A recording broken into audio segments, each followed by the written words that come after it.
Hi there, is Scientifically Speaking here, and today we are gonna be talking about some specifics about eukaryotic and prokaryotic cells, what they contain, and then at the end we are gonna compare these two very important types of cells. So keep on listening. Let's go. First, what we have here is our prokaryotic cell, which is like you can find them as bacteria in our bodies. That's why they are important for medicine, and they've got many characteristic structures that are important to know and to understand what's going on in there, because thanks to that we can actually cure some bacterial diseases, etc. So, first, what we've got here, it's a capsule. It is for protection of the cells, so it's actually one of the main targets while using antibiotics. So it's very important. Capsule.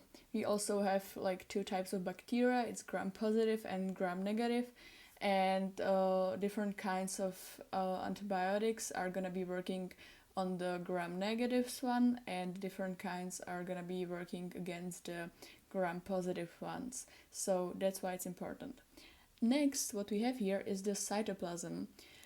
It's just like, some environment for many biochemical reactions and stuff.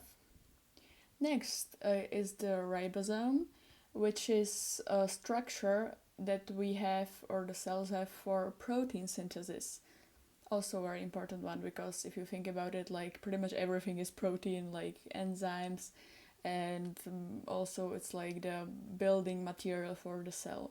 Then there is flagellum, which is primarily used for movement purposes. Next is the plasmid, which is cyclic DNA, and we can find use for that in genetic engineering. You can actually modify some other cells or someone else's DNA by inserting a small, like the DNA you want, to the plasmid, and then insert the plasmid to the cell, usually using some electrical shock or something like that. Next is the nucleoid. It's not nucleus, but nucleoid, because it's just one big macromolecule of DNA, and there are no histones, which is a key difference compared to a eukaryotic cell. So remember that. Then there's pili, which is pretty much a structure that the cell uses for adhesion. Next, there's cytoplasmic membrane, and we have that or the bacterial cell has that for protection and also selection of what's going on, what's going in and what's going out of the cell. Next, there's the cell wall, and that's pretty much it. So we can move on to the eukaryotic cell.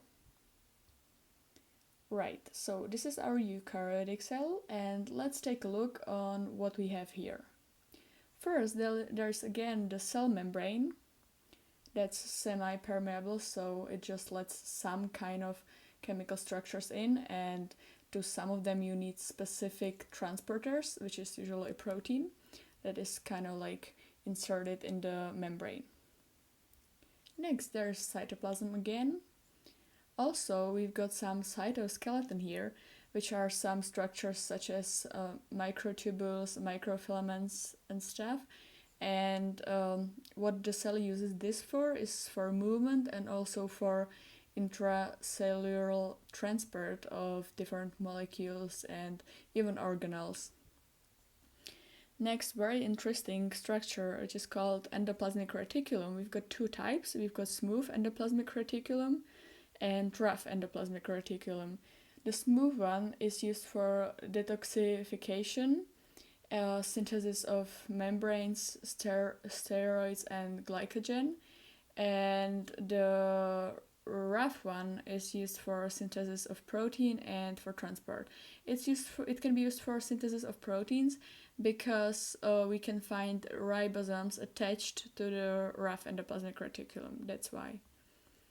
Next, we've got lysosome here, which is a structure that is used for intracellular digestion, and it contains hydrolytic enzymes. Thanks to them, it can digest some parts of the cell that are no longer needed. Proteasome, it's a similar organelle to lysosome. It's used for protein digestion, which is important because, for example, if you've got some like prion diseases and just like some dysfunctional proteins, it's important to destroy them so they can't make any damage in our cell and to our bodies. So that's why we have the proteasome here. Next, there's mitochondria. You have probably heard about it as the powerhouse of the cell, and it contains its own DNA. It's got two membranes, and on the inner membrane there's a process called oxidative phosphorylation that's going on in there, and it's like used for generation of energy, like for generating of energy. It's a really important process.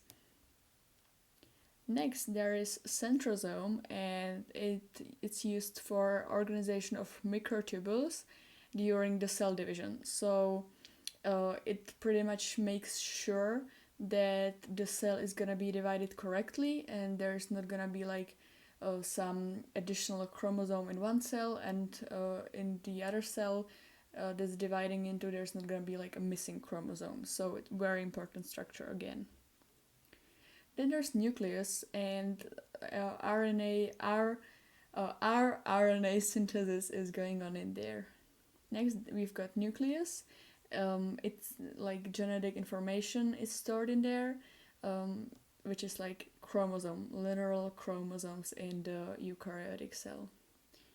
Next, what we've got here are chaperones. They are not as well known as the other organelles, and they are used for protein modification, mostly the third and fourth structure.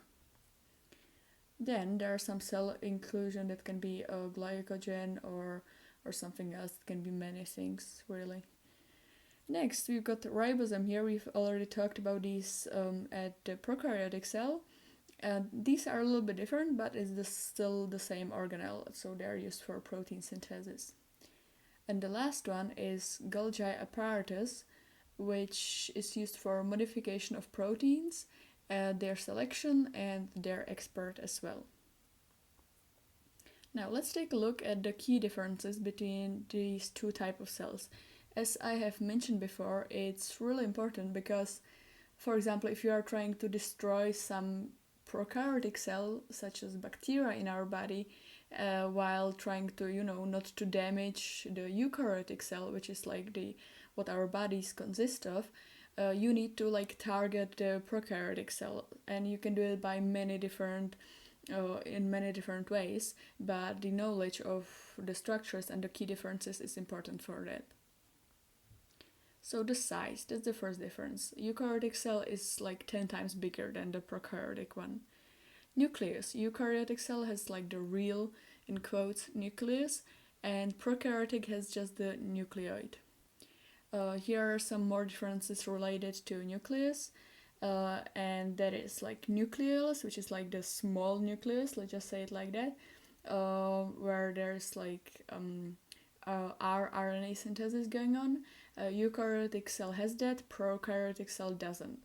Histones, these are the basic proteins that are like in touch with the DNA, and again, eukaryotic cell has them, prokaryotic no. Introns, you for example have probably heard about introns and exons, which are like different parts of mRNA, which is already transcripted DNA, and introns are contained in the eukaryotic cells, but not in prokaryotic. Prokaryotic cells just translates on the ribosomes everything that's in mRNA, but eukaryotic cell doesn't. It just needs to cut out the introns first, and then just the exon part is translated on the ribosomes into a protein. Then we've got karyolemma, which is structure around the nucleus, and eukaryotic cell has it, prokaryotic doesn't. What about the DNA? Well, eukaryotic cell has linear chromosomes, as I have mentioned before, and prokaryotic cell has just like that one circular chromosome we have already talked about.